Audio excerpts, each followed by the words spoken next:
மிட்டு கிளி வர்றத பார்த்த கோரிக்காகம் இங்க உட்காந்தபடியே மிட்டுவை கிண்டல் பண்ணி பாட்டு பாட ஆரம்பிச்சுச்சு. இத கேட்ட மிட்டு கிளி அங்க வந்தா. இங்க பாரு கௌரி, நான் உன்கிட்ட பல தடவை சொல்லிட்டேன் என்னோட மூக்க வச்சு என்ன கிண்டல் பண்ணாதுன்னு. ஆனா நீ கேட்கவே மாட்டேங்கிற.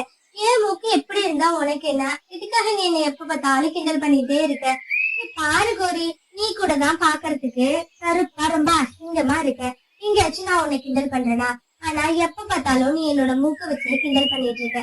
என்னோட மூக்கு பெருசா இருந்தா உனக்கு என்ன, சின்னதா இருந்தா உனக்கு என்ன? இங்க பாரு மிட்டு, ரொம்ப ஓவரா பேசாத. காக்கான்னு பார்த்தா எல்லா காக்காவும் கருப்பாதான் இருக்கும். நான் கருப்பா இருக்கிறதுனால நீ என்ன அதை சொல்லி காட்டுறியா? நீ போய் எந்த பறவை கிட்ட வேணாலும் கேளு, நீ அசிங்கமா நான் அசிங்கமான்னு எல்லாரும் ஒன்னதான் சொல்லுவாங்க. இங்க பாரு, நான் ஒன்னும் உன்ன மாதிரி அசிங்கமான மூக்க வச்சுட்டு இல்ல. கருப்பா இருந்தாலும் பாக்குறதுக்கு அழகாதான் இருக்கேன். தினமும் என்கிட்ட காலு சொல்லிட்டே இருப்பாரு தெரியுமா, கோரி ஒன்ன மாதிரி இந்த காட்டுல ஒரு பேரழகிய பார்த்ததே இல்லைன்னு. ஆனா உன்கிட்ட யாராச்சும் இப்படி சொல்லிருக்காங்களா அப்படின்னு சொல்லி ரொம்ப வெறுப்பேத்துற மாதிரி மிட்டுவை பேசினா. இத கேட்ட மிட்டு கோமாயி அந்த இடத்துல இருந்து பறந்து போனுச்சு. நீனும் தயவு செஞ்சு அந்த மிட்டு கிட்ட சொல்லி கொஞ்சம் அவளோட மூக்க சின்னதாக்க சொல்லு. என்னாச்சு லூசி, எதுக்காக இப்படி சொல்ற? ஆவும் அவ என்ன பண்ணுவா? எல்லாரும் அவ மூக்க பத்தியே பேசிட்டு இருக்கீங்க. நீ பாரு மீனு, உனக்கு ஒண்ணும் தெரியாது. நேத்து நானும் அவளும் தான் ஒன்னா உணவு தேடி போனோம். வேற வழியில ஒரு கொய்யா பழம் கிடைச்சிச்சு. சரி, 2 பேரும் தானே பார்த்தோம், 2 பேரும் ஒன்னா சாப்பிடலாம்னு சொல்லிட்டு தெரியாதனமா நான் அந்த மிட்டு கூட சாப்பிட ஆரம்பிச்சுட்டேன். நான் ஒரு வாய் கொய்யா பழத்தை கடிக்கிறதுக்குள்ள அவ அவ்வளவு பெரிய மூக்க வச்சு 2 கொத்தா கொத்தி ஒரு கொய்யா பழம் மொத்தத்தையும் சாப்பிட்டுட்டா தெரியுமா. தயவு செஞ்சு அவகிட்ட சொல்லி எப்படியாச்சும் அவளோட மூக்களையும் சின்னதாக்க சொல்லு. இல்லன்னா இந்த காட்டுல இருக்கிற எந்த பறவைகளும் அவ கூட உணவு தேடி போக மாட்டாங்க. என்ன பண்றது, கடவுள் அவளுக்கு அவ்வளவு பெரிய மூக்கு கொடுத்துட்டாரு. சரி, எதுக்கும் நான் மிட்டு கிட்ட சொல்லி வைக்கிறேன். மிட்டு, உனக்கும் லூசிக்கும் எதுனா பிரச்சனையா என்ன? இல்லையே மீனு, அப்படி எதுவும் பிரச்சனை எல்லாம் இல்லையே. ஏன் கேக்குற? இல்ல, என்கிட்ட லூசி ஒரு விஷயம் சொன்னா, அதான் உன்கிட்ட கேட்டுட்டு போகலான்னு வந்தேன். என்ன சொன்னா? அந்த கொய்யா பழத்தை பத்தி சொன்னாலா? ஆமா மிட்டு, எப்படி கரெக்டா சொல்ற? இங்க பாரு மீனு, இதுல என்னோட தப்பு என்ன இருக்கு? 2 பேருக்கும் ஒரு கொய்யா பழம் கிடைச்சிச்சு. ஒன்னா ஷேர் பண்ணி சாப்பிடலான்னு தான் சாப்பிட ஆரம்பிச்சோம். என்னோட மூக்கு பெருசா இருக்கிறதுனால நான் 2 வாயில ஒரு கொய்யா பழத்தை சாப்பிட்டுட்டேன். இதுல என் மேல என்ன தப்பு இருக்கு மீனு?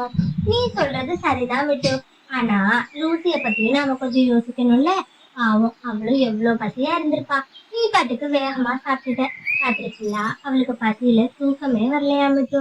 இங்க பாரு மீனு, இந்த காட்டுல இருக்கிற எல்லா பறவைங்களும் என்னோட மூக்க பத்தியே தப்பு தப்பா பேசிட்டு இருக்கீங்க.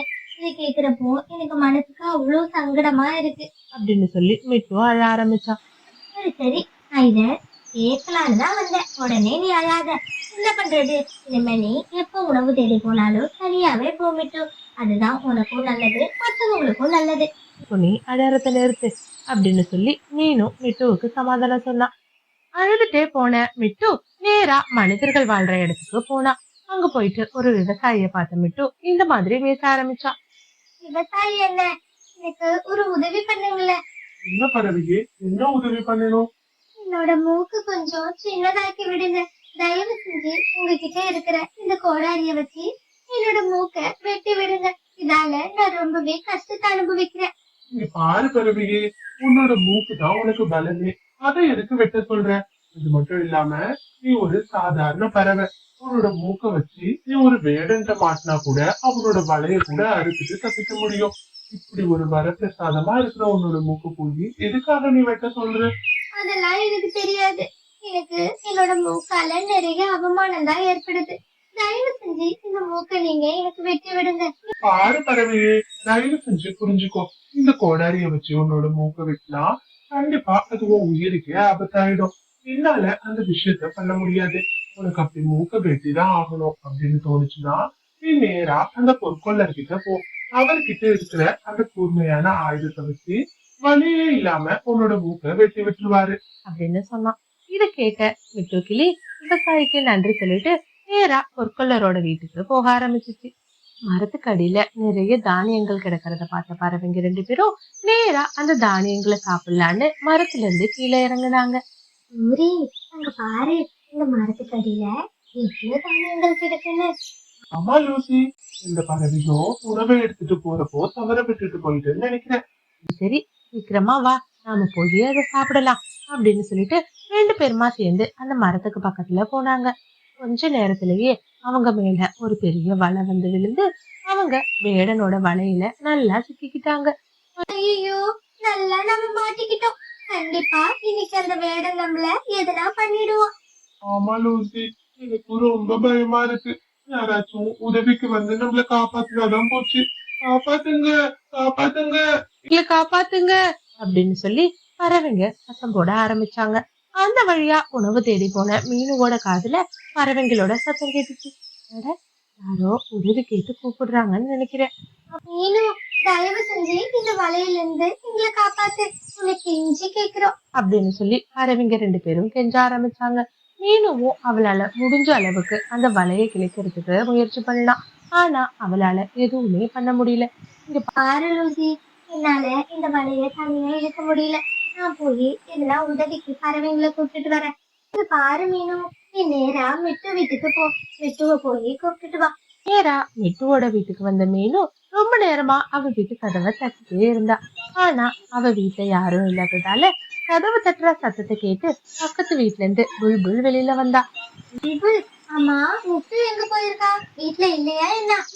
இப்பதான் அந்த மனிதர்கள் வாழ்ற இடத்துக்கு போய் எப்படியாச்சும் என்னோட மூக்கு சின்னதாக்கிட்டு வரேன்னு சொல்லிட்டு போனா. என்ன புல்புல் சொல்ற? மூக்கு சின்னதாக்க போறாளா? ஆமா மீனு, அப்படிதான் என்கிட்ட சொன்னா. இது என்ன போய் மனிதர்கள் வாழ்ற இடத்துல பாரு. நேரா மனிதர்கள் வாழ்ற இடத்துக்கு போன மீனு மிட்டுவ அங்கேயும் இங்கேயும் தேடி அலைஞ்சா. ஒரு வழியா விவசாயிய பார்த்த மீனு நேரா அவர்கிட்ட போய் பேச ஆரம்பிச்சா. ஐயா, இங்க ஒரு கிளி வந்துச்சா?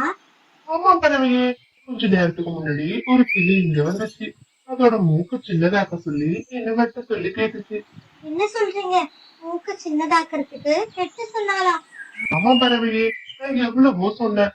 ஆனாலும் அந்த பறவை கேட்கவே இல்லை. எப்படியாச்சும் என்னோட மூக்கு சின்னதாக்கணும் அப்படின்னு சொல்லிட்டே இருந்துச்சு. நான் தான் அந்த பக்கத்துல இருக்கிற பொற்கொள்ளர் வீட்டுக்கு போய் சின்னதாக்கிக்கோன்னு சொல்லி அனுப்பி வச்சேன். சந்தோஷமா இப்பதான் அந்த பறவை பொற்கொள்ளர் வீட்டுக்கு போனுச்சு. என்ன சொல்றீங்க? அப்படின்னா அவ இந்நேரத்துக்கு அவ மூக்க வெட்டி இருப்பாளா? ஆமாப்பா, அது போன வேகத்துக்கு கண்டிப்பா இந்நேரத்துக்கு அந்த பொற்கொள்ளர் அது மூக்க வெட்டி இருப்பாரு. ஐயோ, அப்படி மட்டும் நடந்துடவே கூடாது. அப்படின்னு சொல்லி புலம்பிக்கிட்டே நேரா மீனு பொற்கொள்ளரோட வீட்டுக்கு போனா. பொற்கொள்ளர் கூர்மையான ஆயுதத்தை எடுத்துட்டு மிட்டு பக்கத்துல வந்தாரு. இத பார்த்த மீனு தூரத்துல இருந்து இருக்குங்க, மிட்டு, தயவு செஞ்சு அப்படி பண்ணாத. அப்படின்னு சொல்லி கத்த ஆரம்பிச்சிச்சு. என்னாச்சு மீனு? இதுக்காக நீ இங்க வந்த? எல்லாரும் என் மூக்க வச்சு தானே கிண்டல் பண்ணீங்க. கண்டிப்பா இன்னையில இருந்து என் மூக்கு உங்களுக்கு சின்னதாயிடும். யாருக்கும் கேலி பேசுற மாதிரி என்னோட முகம் இருக்காது. இங்க பாரு மிட்டு, தயவு செஞ்சு எங்களை மன்னிச்சிடு. இப்ப உன்னோட உதவி எங்களுக்கு ரொம்பவே தேவை. தயவு செஞ்சு நீ கூட வா. உன்னால மட்டும்தான் அவங்கள அந்த கடையில இருந்து காப்பாற்ற முடியும். ஐயோ, என்னாச்சு? என்னாச்சு மீனு? அங்க இருந்து கிளம்பின மிட்டு நேரா வேடன் விரிச்சிருக்கிற வலை பக்கத்துல வந்துச்சு. வேக வேகமா தன் நண்பர்களை காப்பாத்தணும் அப்படின்னு யோசிச்சு அதோட மூக்க வச்சு அந்த வலைய வெட்ட ஆரம்பிச்சுச்சு. ஒரு வழியா மொத்த வலையையும் வெட்டி அதுல இருந்து தன்னோட நண்பர்களையும் காப்பாத்துனுச்சு. வேடன் வர்றதுக்குள்ள அந்த இடத்த விட்டு தப்பிக்கணும்னு நினைச்சு பறவைங்க 4 பேருமா சேர்ந்து வேக வேகமா அந்த இடத்துல இருந்து பறக்க ஆரம்பிச்சாங்க. அவங்களோட காட்டுக்குள்ள வந்து ஒரு இடத்துல உட்கார்ந்து இப்படி பேச ஆரம்பிச்சாங்க. பாரு மிட்டு, நான் உன்னோட மூக்க வச்சு பல தடவை உன்னை கிண்டல் பண்ணிருக்கேன். ஆனா இன்னைக்கு நீ மட்டும் இல்லைன்னா கண்டிப்பா நாங்க உயிரோடவே இருந்திருக்க மாட்டோம். தயவு செஞ்சு எங்களை மன்னிச்சிடு மிட்டு. ஓ, என்னையும் மன்னிச்சிரு. காலையில கூட உன்னோட மூக்க வச்சு நான் கேலி பேசினேன். ஆனா இன்னைக்கு உன்னோட மூக்கு தான் எங்களோட உயிரையே காப்பாத்திருக்கு. அந்த கடவுள் எதையுமே காரணம் இல்லாம கொடுக்க மாட்டாருன்னு நீ சொன்ன. அந்த கடவுள் உனக்கு இவ்வளவு பெரிய மூக்கு கொடுத்ததுக்கான காரணம் எனக்கு இப்பதான் புரியுது. இனிமே நான் மட்டும் இல்ல, இந்த காட்டுல வாழ்ற எந்த பறவைங்களுமே உன்னோட மூக்க வச்சு கிண்டல் பண்ண மாட்டோம். தயவு செஞ்சு எங்களை மன்னிச்சிரு. பறவை இப்படி பேசுறதை கேட்ட மிட்டு ரொம்பவே சந்தோஷப்பட்டா. எது அவளோட பலவீனம், எது அவளுக்கு அசிங்கம் அப்படின்னு சொல்லி கவலைப்பட்டாலோ இன்னைக்கு அந்த மூக்க நினைச்சு அவ ரொம்பவே பெருமைப்படுறா. அன்னையில இருந்து பறவைங்க யாருமே மிட்டுவோட மூக்க வச்சு கிண்டல் பண்றதே இல்ல. மிட்டு கூட எல்லாரும் ரொம்ப ஒத்துமையா சந்தோஷமா வாழ ஆரம்பிச்சாங்க. இதுக்குதான் சொல்றது, கடவுள் காரணம் இல்லாம எந்த ஒரு விஷயத்தையும் நம்மளுக்கு தரமாட்டாரு. அப்படி ஒரு விஷயத்த அவர் கொடுக்குறாரு அப்படின்னா கண்டிப்பா அதுக்கான காரணம் எதுனா இருக்கும். நாம எது நம்மளோட பலவீனம், எது நம்மளுக்கு அசிங்கம் அப்படின்னு நினைக்கிறோமோ கண்டிப்பா அது ஏதோ ஒரு இடத்துல நம்மளுக்கு பலமானதா மாறும். அதுக்காக தான் சொல்றது, யாரோட பலவீனத்தையும் நம்ம தப்பா எடை போட்டுறக் கூடாது. ஏன்னா சின்ன துரும்பு கூட ஒரு நாளைக்கு நம்மளுக்கு பெரிய அளவுக்கு உதவி செய்யும்.